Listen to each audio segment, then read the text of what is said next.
Everyone please help me give a warm welcome to Imran Nuri. Thank you so much. Yeah. Wow. All right. Professor Wilk says hi. Oh, I miss her. But it's so nice to see you all today. Just for perspective, I was literally in your shoes in Chicago on the honors cohort trip as a junior 5 years ago. Not that long ago, kind of. But the theme of today is taking risks before you're 26.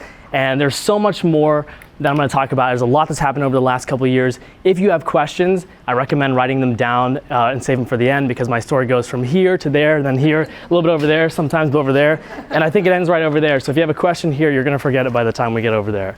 Does that make sense? All right, cool. So 26. Why 26? Because if you have the privilege of being on your parents' health insurance, you lose that at 26. All right, take it from me. I turned 26 last week. I lost my health insurance. I'm trying to figure out Medicaid right now, so we'll see. But even if you don't have the privilege of being on your parents' health insurance, it's okay. 26 is still about, you're still young. It's a good number. It's kind of arbitrary at that point. But let's get right into it. I came to The Ohio State University for one very specific reason, and that was Buckeyethon. I already had my foot in the door because I was a senior in one of their high school programs, and I knew how much good they could do. At that time, they were raising around $1.2, $1.3 million a year, all of which was donated to Nationwide Children's Hospital. I saw that as the biggest opportunity to not only do good for the community, but to learn how to run a multi-million-dollar business at the age of, 18, 19, 20? Where else could you do that? Only a handful of other schools around the country have a program the size of Buckeyethon, a dance marathon program. So I came for Buckeyethon. Fast forward a few years. I'm getting ahead of myself. Fast forward a few years, and I became the president of Buckeyethon from 2018 to 2019. And to make a very, very, very long story short about the experience of being the president of Buckeyethon, you are essentially treated as the CEO of a large organization. And when you are the CEO of a large organization, your role is not to do the day-to-day anymore. Your role is to interface with the major stakeholders of the organization. So for me, that was senior leadership at the university, senior leadership in the Office of Student Life, senior leadership at the hospital, Columbus politicians, and our major donors who were donating to our operating budget so that all the donated money could actually go to the hospital. Those donors gave anywhere from $5,000 to $50,000. So when someone calls you and says, we're donating $50,000 this year, you're going to steward the hell out of them, right? You're going to make sure that their life is really good over the next year. That's what you do as the CEO, or for me as the president of Buckeyethon. Now, also as the president of Buckeyethon, because I was a junior, I was faced with a little bit of an interesting and unique position or path forward. I could either take another year and be Buckeyethon president for a second year, carry out my vision, or I could take everything I learned from this incredible experience being able to be the CEO of a company at 20 and take everything I learned and do something crazy. Take a risk. Use all that knowledge and those connections and do something with my final year at Ohio State as a student where I would have as little responsibility that I would ever have again. As you get older, it just gets more and more and it gets more intense. And I remember at this time, or it would have been actually spring of junior year, in a cohort seminar, we were talking about career and internships. And the junior year is when you get your internship for the summer, you do amazing, you get a full-time offer, and then you chill for senior year, right? That's like the way you're supposed to do, Nothing about that was appealing to me, like nothing about playing that game.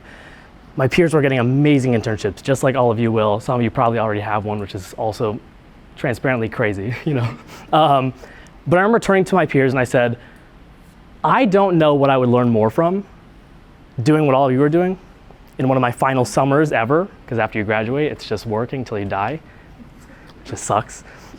Or would I learn more from taking a huge risk and pushing myself radically out of my comfort zone to do something like, let's say, live in my car and travel the country and talk to complete strangers and just capture stories? What would I learn more from? And I actually have proof that this happened because Ty texted me right after and he said, if given the choice as to which experience you might learn more from over the summer between a traditional internship and hopping in the car to travel across the country, I seem to think you might learn more from the latter. I appreciate that, Ty. That was very validating for me. And instead, I did neither of those two things. There was an idea that I had when I was applying to be the president of Buckeyethon called the 52 Million Project. And the idea was really simple. What if we could get 1 million people to donate $1 for every week of the year? We could collectively bring together $52 million a year. And how many of you would actually miss $1 a week? Most of you probably wouldn't, right? Super simple, effective, communal. Democratizing philanthropy is what we used to say. Democratizing philanthropy. So I decided to take that summer after my junior year to build this business. I was lent an office space, or actually a desk in I think Mason Hall or something. And that summer, instead of doing an internship, I built the business plan. I decided, was this even a feasible idea? In theory, it sounds great. Is it even possible? It was. And I built the business plan, started sourcing the startup costs, created a board, created a business bank account, and then filed to be a 501c3 nonprofit, which adds legitimacy and allows donors to deduct their taxes. And that was such a pain in the ass because that form is 40 pages of legal jargon. And if you mischeck even one box, you don't find out until 6 months after you've submitted it. And then they say redo it. And then they wait another 3 months to do it or to give you your status. Super annoying. And it costs $600 to file that form, which is why I needed startup costs. $600. God, there's so much I would do with $600 that isn't filing a form. So I found the money and all of that and launched in January of 2020. Horrible timing. There was just no way I could have known that, right? Nobody could have anticipated that we'd be in a pandemic 2.5 months after we launched. And like any entrepreneur, anybody who starts something new, you get really excited about launching publicly. I'm like, I can't wait to get 1,000 donors to sign up. It'll be $52,000 at least for the first year. And only 150 people signed up, which was nice. They were all my friends and family, but very far from 1 million people. And also very far from just 1,000. So when something fails like that, sort of, and publicly, you're kind of faced generally in any situation with two options. You either give up and quit, or you pivot and persist. Okay, and so right off the bat, as a board, we're like, something's not working. Our messaging isn't clicking. It should have been so easy. Everybody can afford $1 a week, right? Why didn't they sign up?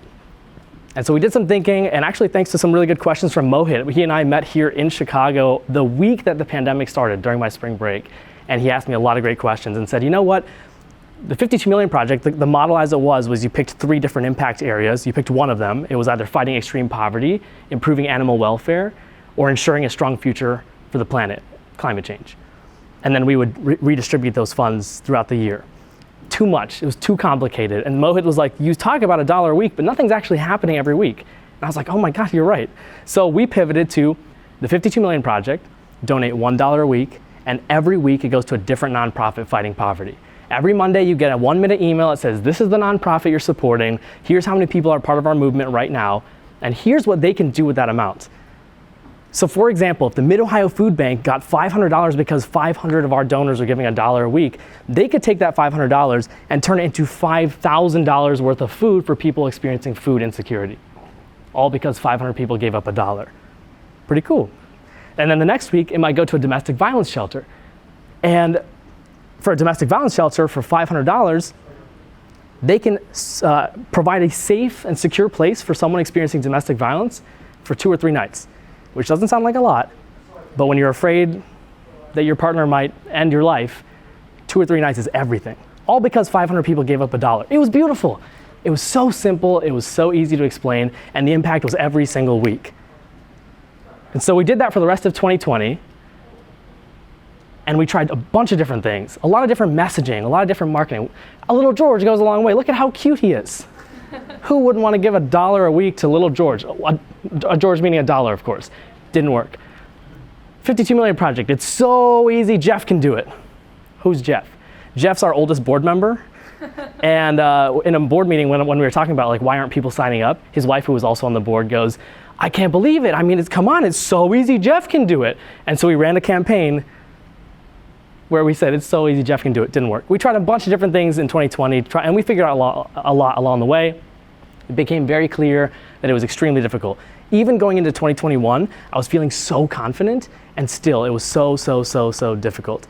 Now, at some point during 2020, when I initially had launched the 52 Million Project, I graduated, May of 2020, and the board and I decided that we could afford to pay me $7,500 a year. 7,500, not 75,000. Okay, all my peers were making 75,000 to 120 or 150,000. I was going to make 7,500. Okay, you can't live on your own on $7,500 anywhere. And so I had to move back with my dad. Very lucky to be able to do that. And I was like, I'm going to do this full time because I believe in it. I will take on credit card debt if I have to because I believe in it. and I'm gonna find a way. And I'm lucky that I have a lot of really good friends and even family support. That's a huge privilege that allowed me to be able to do this, okay? This didn't just happen magically. So I moved back in with my dad. Again, months go on. We try new things, we figure things out, we're feeling confident, and then try something new, it doesn't work. A few hundred people, or 100 people might sign up, and then we see nobody new for like a month or two. It was crazy. Now around this time, I was also starting to feel a shift. Okay, I had graduated for the first time in 4 years, actually for the first time in probably 16 years. I wasn't in school, no homework, nobody's telling me what to do, I can do anything I want. I have free time, even though I was working a lot on the 52 Million Project, and I started re-exploring my hobby of art. This is a painting I did when I was 16, okay? I'm very good at painting, just humble brag, I'm very good at painting. I did this when I was 16, I didn't paint at all in college. I didn't have the time, space, or money. Got back into it, and oh my God, it was like an explosion in my head of like, I forgot how much joy this brought me. I forgot how much joy creating brought me and exploring new ideas. And when I evaluated the time that I was spending on any given day and what I was doing, it was like the chunk of it was 52 Million Project, which I dreaded. I started dreading it after being so passionate about it. And then it was all about getting past that so that I could have the free time to paint and to make photos. And so after a lot of soul searching and thinking and reflecting and just being real with myself, I was like, all right, 52 Million Project was a really great experiment, but I think it's time to shut it down. I feel my passion's pulling me in a new direction. I spent 2.5 years on it. I spent thousands of hours on it, but when it's not working, you have to know when to cut your losses, and it was time. So I shut it down, which was challenging, but it was such a relief when that happened. And I decided I've wanted to live in Chicago for so long, I couldn't afford to on $7,500 a year. I'm gonna do it with no plan. This was the thumbnail of a YouTube video that I made right when I did that. I moved to Chicago to be an artist, no plan. After about a week, I get a call from somebody who I had met while I was running the 52 Million Project. And he goes, I am so sorry to hear about your nonprofit shutting down, but who did your marketing and branding? Because it was awesome. It was clean, it was clear, it was effective, it was beautiful, and we need someone to oversee my startup's marketing and branding. And I was like, I did that. I did everything. I was the only person working on that full time. I did have a graphic designer friend who helped me sometimes, but the vision was me. I'm telling him this on the phone. The vision was all me, the execution, the messaging, that was all me. He goes, great. If you're looking for a job, it's yours. Holy shit. I'm like, I ran the 52 Million Project for 2.5 years. It didn't work. And because of somebody I met through that, I just got offered a job on the phone just like that. No application, nothing. Crazy. I'm like, okay, what I want for myself right now is to be able to work just 40 hours a week so that I have the money and time to be able to create, right? I want to get back into painting and making photos. That's what I actually feel energized by. And so I said, I know it's a startup. Startups are crazy sometimes. They make you work your ass off. I was like, if you can be okay with me just working 40 hours a week, I will do it. He goes, great. I can't pay you how much you might make at Deloitte or any of these other big companies, but we'll make up for it in equity. Cool, willing to take the risk. It was enough salary for me. I have a very simple lifestyle, aside from the art, which is very expensive. So I accepted it, and right off the bat, I was like, oh, by the way, the company's name was Higher Medical. I accepted the job, and it didn't take very long for me to realize that there wasn't too much special about this company. I should have done more research, but it's okay, it was a job. The company didn't have a super competitive business model. It wasn't very clear what the vision of the CEO was, and it was very challenging to work for him. I love him as a person, but he was constantly canceling meetings. Sometimes it'd be a few minutes right before. Sometimes I'd be waiting for a few minutes and they'd cancel. Super frustrating. The first 2 or 3 times it's fine, but when it happens dozens of times, you're like, come on, are we even meeting? It's 8 a.m. on Monday morning. Why did I wake up for this? You know, super frustrating. Didn't love it, but whatever. It was 40 hours a week, and it allowed me to have the free time to create. And so I started testing new ideas and testing lots of equipment. And something I started doing was talking to strangers. Not something that comes easy to me. I'm very good on stage, but I am not, or at that time, I was not good at talking to complete strangers. Just walking up to someone, or for example, being in a grocery store and just saying, hey, I like your shoes. That like paralyzed me. So I pushed myself out of my comfort zone in my free time. I'd bring my camera, which I brought here. I brought my camera with me, and I'd ask them a question. And I tried a lot of different questions before I'd photograph them. And the one that I ended up landing on that got me the most interesting and the widest variety of answers was, what do you know now that you wish you knew earlier? I got beautiful answers. This man right here, I still remember him. He was one of the strangers I talked to in Chicago when I was testing this idea. And he said, I really messed up my credit in my 20s, and now I'm still paying for it. I'm 35, and I'm still recovering from the way I just completely screwed up my credit when I was in my 20s. So I wish I could go back and tell myself to be smarter about my credit. Incredible. I was like, why would a stranger ever tell you that unless you prompt them, what do you know now that you wish you knew earlier? And I got so many other answers. Like one stranger talked about how she had just lost her mom and she wishes she wouldn't have gone out so much, instead of would have stayed inside and watched movies with her mom. Didn't know she's gonna pass. Whew, that hits hard. Okay, so I was getting these crazy answers, and I'm reflecting again, right? I'm in a period of like, I don't like my job. We just went through 2 years of a massive loss of human life because of the pandemic. I graduated, I had free time, I shut down something that I spent thousands of hours on, and I don't have any commitments right now, right? At that time, I'm like, I don't have any major commitments. I'm on a 6-month lease. I don't have a partner. I don't have kids. My parents and brother are healthy, so they don't rely on me. I could, in theory, disappear and it wouldn't make a huge impact. I mean, in an enlightening way, of course. So I thought, and I asked myself, what would I do if I knew, very seriously, if I knew that I was gonna die in 1 year? What would I do with my life? And the answer was so clear. I would drive around the country. I would talk to 1,000 strangers. I would ask them what they know now that they wish they knew earlier, to elicit life advice, to figure out the meaning of life and push myself out of my comfort zone. And I would turn it into a 1,000-piece photo series of life advice, the biggest body of artwork I'd ever created. I would commit myself fully to that if I knew I was gonna die in a year. That and spending time with people I care about. So 2022 comes around. We'll get to that in a second. 2022 comes around, and I start planning. And in true Fisher Honors Cohort fashion, I made a spreadsheet. And in that spreadsheet were multiple tabs like budget. The route is in the list of which states in which order I would visit them, people who could help me along the way, people I knew around the country, and a list of reasons why I shouldn't or couldn't do the trip, just to confront my fears in writing. That was my favorite one, because all of it was BS. Like you have all these thoughts in your head of like, I can't do this because of that, I can't do this because of that. But when you write it down, you're like, well, maybe I can do it. And it became clear right away that the biggest barrier was not power of will, it was cost. It was gonna cost around $10,000 to do this right, assuming that I would also quit my full-time job to do this right, to truly put my full heart and soul into it. And guess how much money I had in my bank account? Someone take a guess. $100. That's a pretty good guess. Someone else say one more guess.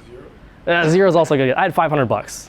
And it was probably for paying my credit cards next month. $500. I was $9,500 short.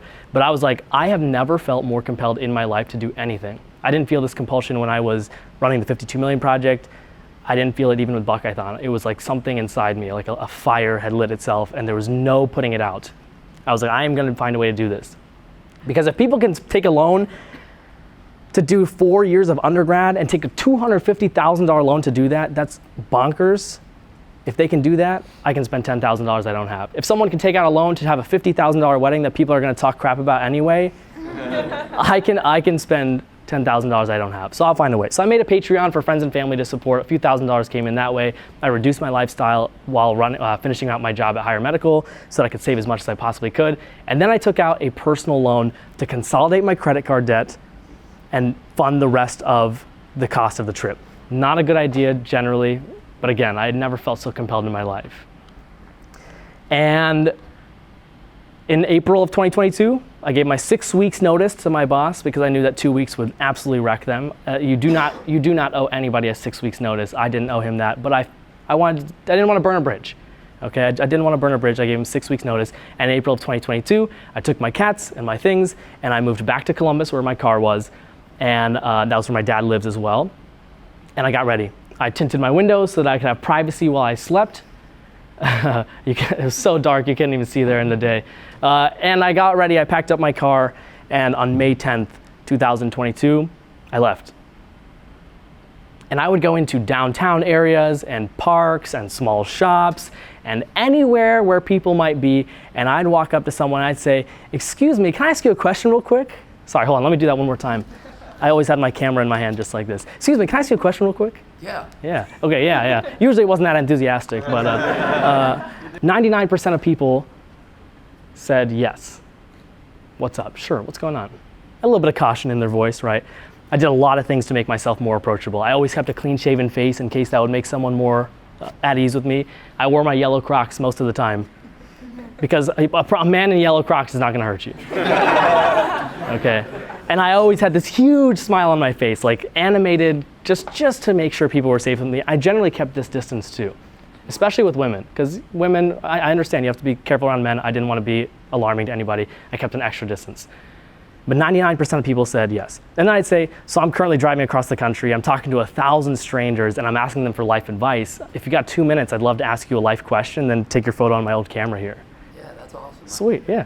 Yeah, that's generally how it went. 80% of people said yes to that. Okay, 80%. The other 20% had one reason or another, it's fine. No big deal. So I would ask them my big life question. What do you know now that you wish you knew earlier?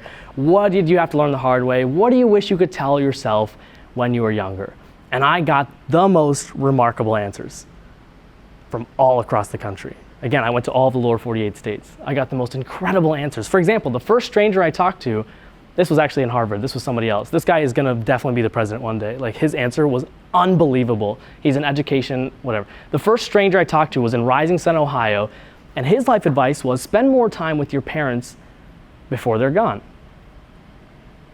I used to spend a lot of time with them, but they're not around anymore. Oh, that hit so hard, especially as stranger number one. I was like, oh my God, my parents are both still around. Like, how long are they gonna be around? You never know. Oh my God, okay.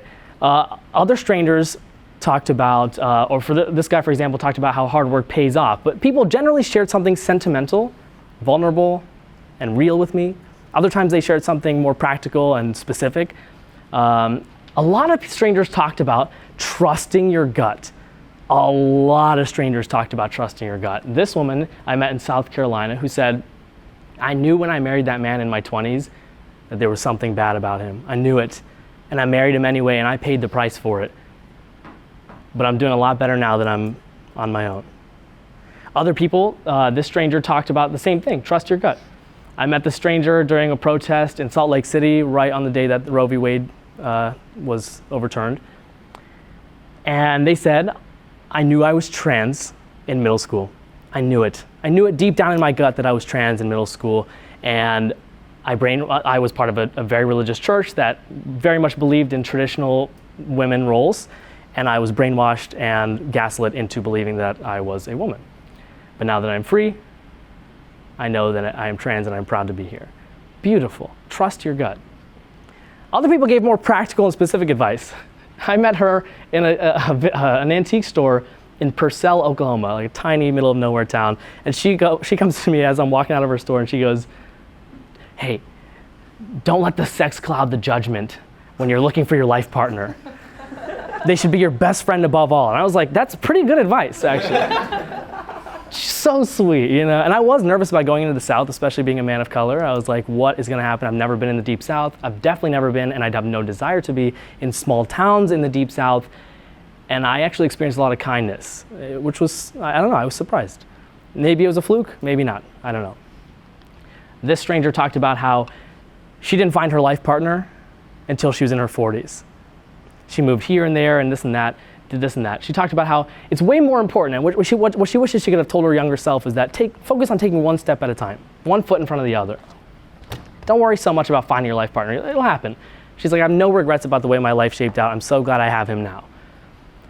And the craziest things happen along the way. I mean, I have stories for every single day of the entire journey. I caused a car accident on day 10, all right? Almost T-boned a guy, slammed on the brakes. I was very lucky that could have ended my trip right there. I could have died. I was like speeding right through a horrible intersection.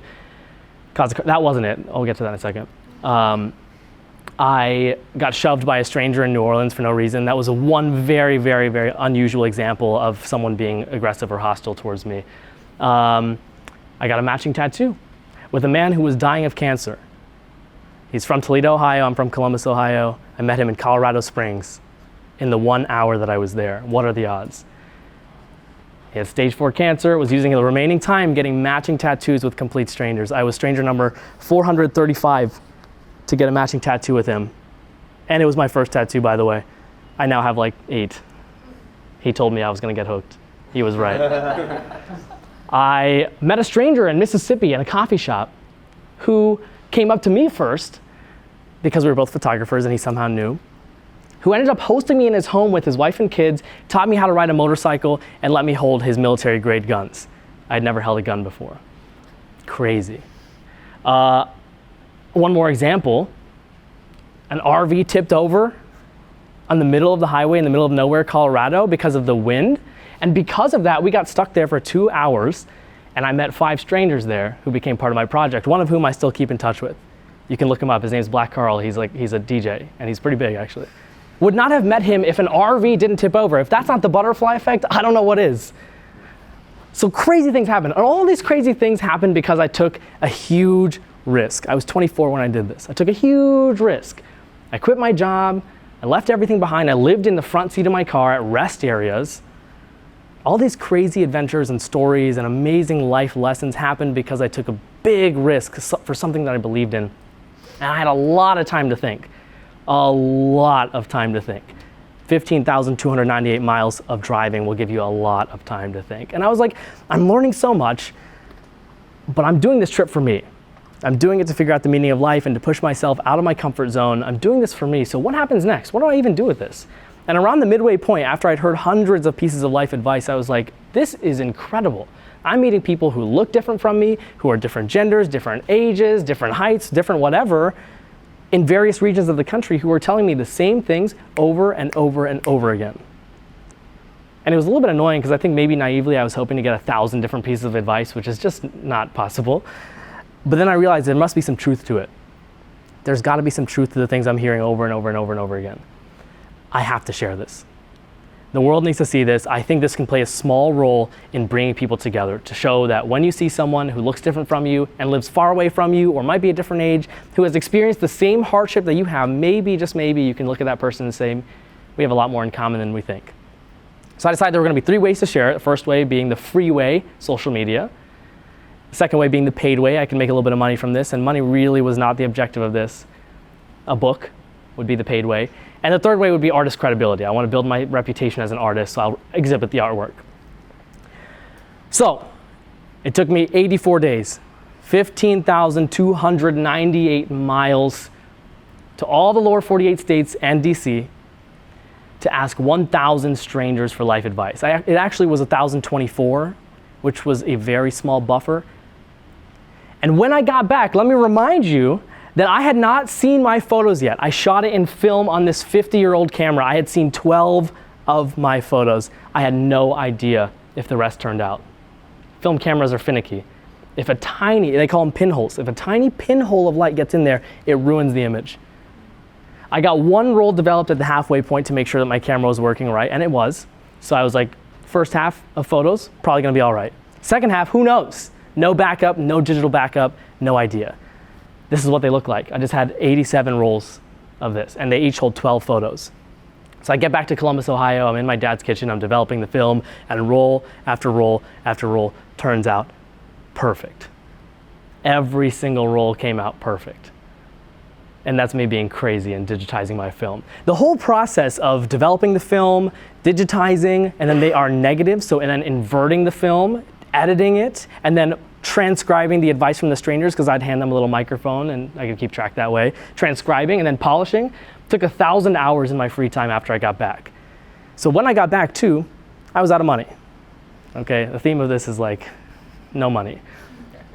So I needed to find a job. I wish I was a trust fund baby, I'm just not. I'm the son of 2 Indian immigrants. So I was like, I still don't know what I want to do for a career. I was hoping this trip was going to help me figure it out. It didn't. If anything, it made it more confusing because it was awesome. But I needed money. So I was like, I don't want to go right back into a full-time career, but I need a paycheck. So let me find something part-time, preferably something that uses my full skill set. I ended up finding a social media job, an internship at Jerry. I think Hannah mentioned it earlier, right? Jerry is a startup that has an app that saves people money on car expenses. And for me, the biggest factor in anything I do is helping others. So I was like, this is interesting because it's not nonprofit work, but it still saves the average American money. That's kind of cool. So I started doing social media part-time, finishing the project in my free time, and then at some point I moved back to Chicago, and I was doing TikToks, and again, humble brag, I'm very good at social media. In my first quarter there, as an intern, I think I helped them increase their viewership from 10 million a quarter to 30 million. That's pretty insane. I should also take a step back here to let's reevaluate where my life path so far. I went from being the president of Buckeyethon to the CEO of my own organization, to essentially the functioning CMO of another startup, to living in my car, to intern. It should have totally been the other way around, but when you believe in something, you kind of have to put aside your pride, right? And I was like, I don't care if I'm an intern. Who cares about the title? I'm getting paid. That's kind of what matters right now. But I was very good at it. It quickly turned into a full-time job, and that was awesome. So at this point, I'm back. I've seen some of my photos. I'm transcribing some of the life advice. I'm polishing it up, and I'm like, I'm ready to start sharing this. I'm so excited. I bet other people will too. And so I share a reel, and it goes viral. And that leads to my humble 1,500 followers on Instagram skyrocketing to over 200,000 in a week. Because the call to action of that video, again, I was very good at social media from my job at Jerry, and I was using that for myself now. The call to action was so strong. It was, I did this crazy thing. If you want to be the first person to see the photos and the life advice, follow me. Ooh, that worked. 6 million people saw the video. At the time, 280,000 followed me. I've lost a lot of followers. One of the reasons being that I talked about being a brown man in America and the experiences I had around the country. 15,000 people unfollowed me after I made that video. I was so mad about it. Anyway, I started, that's okay, good riddance, right? Good riddance to those people. I started a new TikTok account. I had one previously that had a decent following, but it wasn't because of my journey. So I started a new one, quickly went from 0 to 120,000 in a few months. Sweet, huge validation. This is not for me to brag, this is just to say this was awesome validation that people wanted to see this, that it would bring people together. So I thought, let me see if I can get something a little more legitimate than Instagram followers. Let me see if I can get media. So on my lunch break in December of last year, I found the phone number of a journalist at a major art news website, and I cold called her. And I said, I have a story for you. If you have 30 seconds, I'd love to pitch it to you. And I waited. And a few seconds go by, and I'm like, she's definitely gonna hang up on me. And she goes, okay, who is this? And I give her my spiel, and at the end of it, I say, you know, my Instagram recently blew up. Millions of people saw my video, hundreds of thousands of people followed me, and that's not to brag again, that's to say that I think that your readers will enjoy this story. And she said, I agree. So she wrote a story about me in ArtNet. If you're not an artist, you've probably never heard of this. If you are an artist, this is the ultimate source for art news in the art world, globally. So I have a feature article there. That led to another one in another outlet called My Modern Met, another art-specific website. That went out at the end of February of this year, and that one was really interesting because a few days later, after it goes out, I get a weird-looking email that's in like all caps Garamond font, which Ty would be thrilled. He'd be like, yes! Ty would be like, finally, they get it! You know, all caps serif font. And it says, hello, sir, we heard about your journey, and Michael Smerconish wants to bring you onto his SiriusXM radio show. And I'm like, I don't know who Michael Smerconish is. So I do a quick Google search. Turns out he has his own show on CNN, and sure enough, legitimately, he does have his own SiriusXM radio show and a big platform built on the idea of bringing people together from both sides of the political aisle. Sweet. 2 days later, I'm phoning into his radio show, live on air with no questions ahead of time, and I crushed it. Okay, because I am a product of the Ohio State University Fisher Honors Cohort program, and we know how to interview. We know how to interview, okay? Not just for jobs, but it turns out it works really well for for radio. My friend texted me, goes, Mom heard you on SiriusXM radio this AM. Stoked to buy your book. Absolutely loved your story. That made my day. So that went really well. The next morning, I get another email, this time from a producer at CNN who says, Michael loved your conversation. He wants to bring you on air on CNN this Saturday morning, 2 days from now. Are you free? I was like, me? It's like, I'm 25. What do I know about anything? You want to bring me on CNN? I was like, I'm so sorry. I have to get an Egg McMuffin every Saturday morning to function through the weekend. I can't do it. So that was that. I didn't go on CNN. No, I'm kidding. Obviously, I was like, fuck yeah, I want to be on CNN. So we did a tech test with the team that Thursday afternoon. That Saturday morning, I'm on CNN, baby. 5 minutes on air, live, broadcasted from my apartment. Literally, you can see my cat's bed and my bed in the background. From my little studio apartment. And guess what? I crushed it. I crushed it. We're good at interviewing, all of us. So that put hundreds of thousands, maybe millions of eyes on my project in literally the most legitimate way it possibly could have. Instagram followers are cool, but have you been on CNN? Again, not to brag, that is the way the art world and anyone sees this. Who cares if you have followers? Do you have actual press covering you? Yes, I now do. That put tens of thousands of people visited my website afterwards, and thousands of them signed up for an email list to find out when the book was going to be ready. And I was so glad Michael, without me prompting, again, I didn't have the questions ahead of time, but CNN policy not to give questions to their guests ahead of time. Everything you see is very real. Thousands of people signed up for my email list because at the end of it, he goes, I smell coffee table book. And I said, you're absolutely right. And people can go to advicefromamerica.com to be the first to find out when it's ready. Whew, that's a good call to action. Always have a good call to action. So that's when I realized I need to kick things into high gear. If I can get on CNN without even trying, imagine what's going to happen when I actually try. Okay, that's insane. So I tell my boss at Jerry, I haven't even finished the photos. I'm still editing the photos. I am still transcribing the life advice, and I think I'm going to self-publish, so I'm going to have to plan a Kickstarter campaign, and I cannot do this while being full-time at Jerry, but at the same time, I still need a paycheck to pay my bills. And the perk of being really good at your job isn't always career progression. Sometimes it's that things the terms are in your hands. I was really good. In those first 2 quarters at Jerry or actually the first quarter full time, we did 50 million organic views on social media, unpaid, on TikTok, just because we made really good content. So they couldn't even afford to lose me. So I said, can I switch to part-time? She said, yes, absolutely. So I switched back to part-time so I'd have enough money to pay my bills and the rest of that time to finish up my photos, plan a Kickstarter so I could launch the book and have the funding. And as I'm planning the Kickstarter campaign, let me see where I'm at. Oh yeah. As I'm planning the Kickstarter campaign and learning more about what makes a successful Kickstarter and planning the budget for the book and sourcing from a supplier in China to figure out if they're going to be good and high quality and how much it's going to cost, I decided that I needed $25,000 to publish 1,000 copies of Advice from America, my book. 25,000. And the way Kickstarter works as a crowdfunding platform, if you want to launch a product, is that when you set a goal, you have to hit that or else nobody gets charged and you don't get the money. So even if I got to $24,999, too bad. Nobody gets charged, I don't get the money. So I set it at $25,000, and on June 13th of this year, I launched it, and within 12 hours, we hit the goal.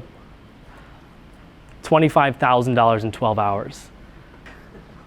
Remember when I launched the 52 Million Project and only 150 people signed up in the first day? Like only a few dozen signed up after that?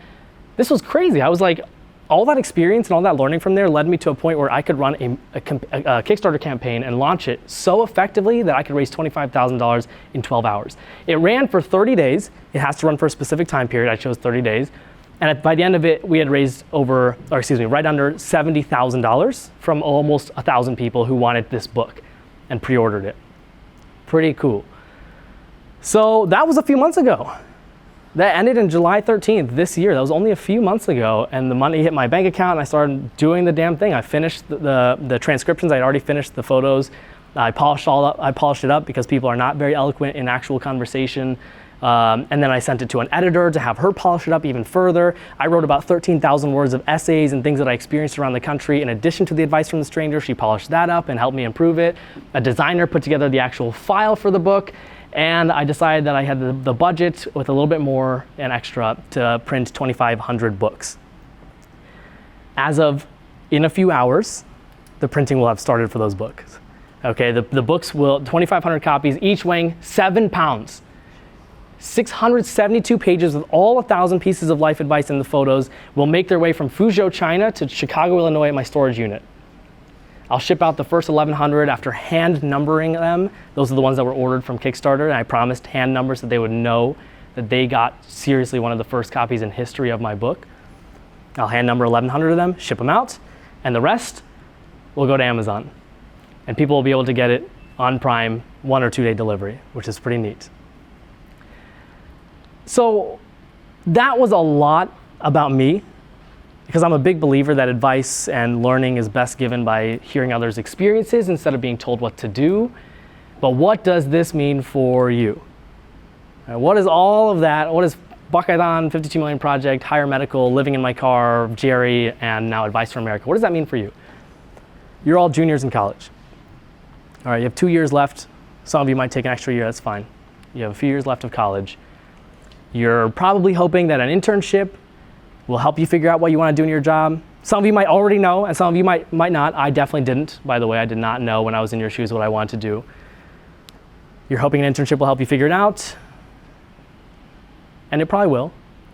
But there's one path in front of you that you have that Fisher generally won't tell you about, that Ohio State generally won't tell you about, and that's that over the next 2 years specifically, especially, you can truly do whatever you want, because you as students, once again, you have the least amount of responsibility that you will ever have again, most likely. And that's not to say you don't have responsibilities, especially as honor students. I know how much you all hustle.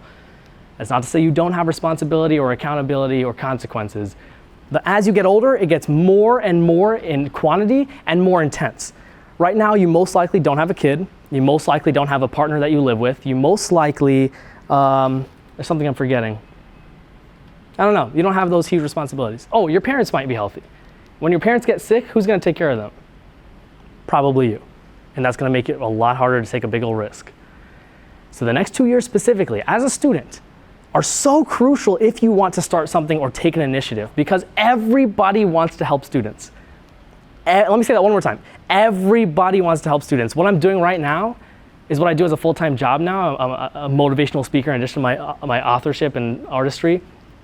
I would typically charge $5,000 to $10,000 for this. And I'm doing it for free because I love you all and because I care about you. But everybody on the planet wants to help students. And as soon as you graduate, wall goes up. Nobody wants to help you anymore. You're just like the rest of us. Why should I help you? But as a student, I dare one of you over the next 2 years to email 100 Fortune 500 CEOs and see how many of them give you their time. I guarantee you at least one of them will. That is 1,000,000% higher than anybody else on the planet who, if they emailed 100 Fortune 500 CEOs, would get 0 responses, guaranteed. But you as students, you'd probably get 10 responses. You might get at least 1 meeting, maybe 2, 3, or 4, or 5. And that is a Fortune 500 CEO connection you have for the rest of your life just because you took initiative. As students, you have access to funding and mentors like you will never, ever have access to again, most likely, unless you're really hustling later. So if you want to start a business, if you want to get big on TikTok, if you want to, I thought of a very specific example. If you want to set up a table on the Oval every Saturday or every Sunday and sell homemade coffee for $2 or $3 a cup every Sunday so that people expect that, you should do it right now. Because doing the process is going to teach you more than your classes will. It will teach you more than books will. It will teach you more than theory will. Because you have to do it. If you run a coffee table every Sunday, you're gonna have to figure out how to source coffee beans that are cost effective. You're gonna have to figure out how to source cups that are hopefully eco-friendly. You're gonna have to figure out permits for Ohio State, permits for the city. You're gonna figure out how to market it. You're gonna have to figure out how to open a business bank account, open an LLC. You're gonna have to do all of that, which in theory you know, but it's way harder in practice the first time you do it. And that's what solidifies it in your head. So if you wanna do something, do it right now. Take that risk right now. Because as you get older, it will get harder and harder. And for me, for example, if I wanted to go drive across the country, quit my job and do this now, without health insurance, yeah, not likely. Because what happens if I get in a car accident and I get injured? If I go to the hospital, I'm in debt for the next 10 years of my life without health insurance, which is the shitty part about being in America. Really. Take the risk right now. So I'll leave you with 2 things. The first is a quote that I feel really encapsulates how I feel about career and the path forward. It's by Oscar Wilde. He was a poet and a playwright. He has amazing quotes. But again, I went from president to Buckeython to CEO of my company, essentially acting CMO of the startup, to living in my car, to intern, to social media, to now artist, storyteller, and motivational speaker. The quote is this: if you want to be a grocer or a general or a politician or a judge, you will invariably become it. That is your punishment. If you never know what you want to be, if you live what some might call the dynamic life, but what I call the artistic life, if each day you are unsure of who you are and what you know, you will never become anything, and that is your reward. I have been so many things the last couple of years, and I'm 26. I was in your shoes 5 years ago. You can be anything, you can change at any given point in time, you can commit yourself to something right now, you can take a traditional path, and that's fine, and you can still change in 2 years. It'll just be a little bit harder. So I told you I went on this trip to figure out the meaning of life, and I think I found it. And I'm not going to make you buy my book to hear it. The meaning or purpose of life is not to be happy all the time.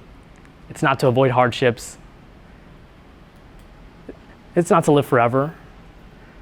The purpose to life is to experience it all fully. The good, the bad, and the in-between.